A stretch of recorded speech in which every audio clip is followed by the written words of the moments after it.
Ousted Catalan leader Carles Puigdemont, who dramatically fled to Brussels yesterday, may be planning to set up a government in exile, Catalan media has reported. Mr Puigdemont, who Spanish prosecutors accuse of sedition, rebellion and embezzlement, is expected to make a statement from Belgium later today. The Spanish government will convene an extraordinary meeting of ministers at 6 p.m. today to discuss Madrid's response to Mr Puigdemont's unexpected departure from the country. It comes as a former president of Catalonia accused Mr Puigdemont and his fellow fugitive ministers of selling the Catalan people something false by declaring independence then fleeing to Brussels. José Montilla Aguilera said to Catalan TV, "Where are the representatives of the Catalan government now?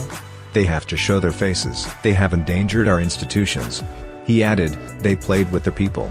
They sold them something that was false." You only had to look at the faces of Puigdemont and Vice President Junqueras proclaiming the Republic. They knew it was a farce.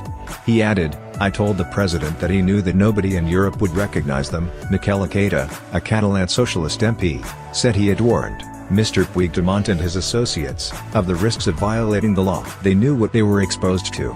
The most fervent of separatists must recognize that this has ended badly. Mr Puigdemont's Catalan lawyer, Jaume Alonso-Cuevillas, appeared to concede this point when he told Catalan media, "Declaring independence is useless if you do not have the strength to exercise what you have declared." Mr Puigdemont has also appointed a Belgian lawyer, Paul Bekaert, to defend DTA terrorists fighting for the indolence of the Basque region, allegedly to help him seek asylum. Mr Bekaert, a human rights specialist, worked on numerous cases seeking to block the extradition of ETA members to Spain in the 90s, when many militants fled Spain to Belgium. "I can confirm that Puigdemont has contacted me today," Mr Bekaert said.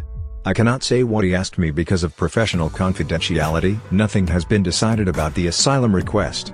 Tomorrow there will be a hearing on the subject." Interpol is currently reluctant to get involved with a possible extradition because its charter forbids it to intervene in political cases. Mail Online understands. Last night, members of the radical separatist party CUP were seen among about 1,000 masked anti-fascist demonstrators who faced off against nationalist protesters on the streets of Barcelona. Graffiti was painted on buses, traffic was halted and cars were attacked as riot police struggled to contain the two groups. The divisive French far-right politician Jean-Marie Le Pen waded into the debate, tweeting a call for Spanish unity that was seen as echoing the Franco era. "Spain, one, great, free," he wrote in Spanish, echoing comments made by a number of distinguished former judges in Spain.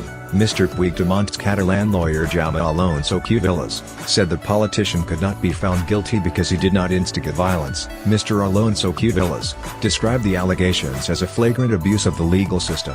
The lawyer at dinner with Mr Puigdemont in his hometown of Sant Julià de Ramis, about an hour from Barcelona, on Sunday.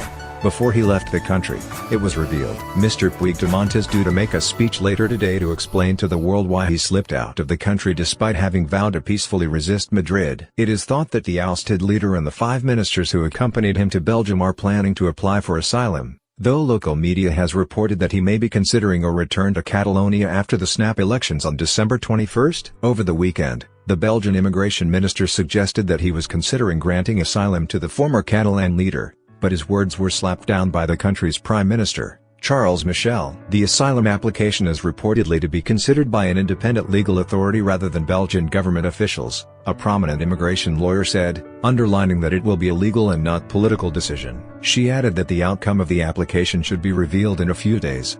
Belgium is one of the few countries that resisted a clause in the Lisbon Treaty that would prohibit European member states from offering asylum to other EU citizens. Yesterday it emerged that the charges of sedition, rebellion and embezzlement against Mr Puigdemont and other senior officials will be handled by the same judge who jailed Jordi Sanchez and Jordi Cuixart, 2 prominent Catalan leaders imprisoned 2 weeks ago. The 5 officials who have fled along with Mr Puigdemont are Interior Minister Joaquim Forn, Health Minister Toni Comín, Governor Meritxell Borras, Employment Minister Dolors Bassa and Agriculture Minister Meritxell Serret.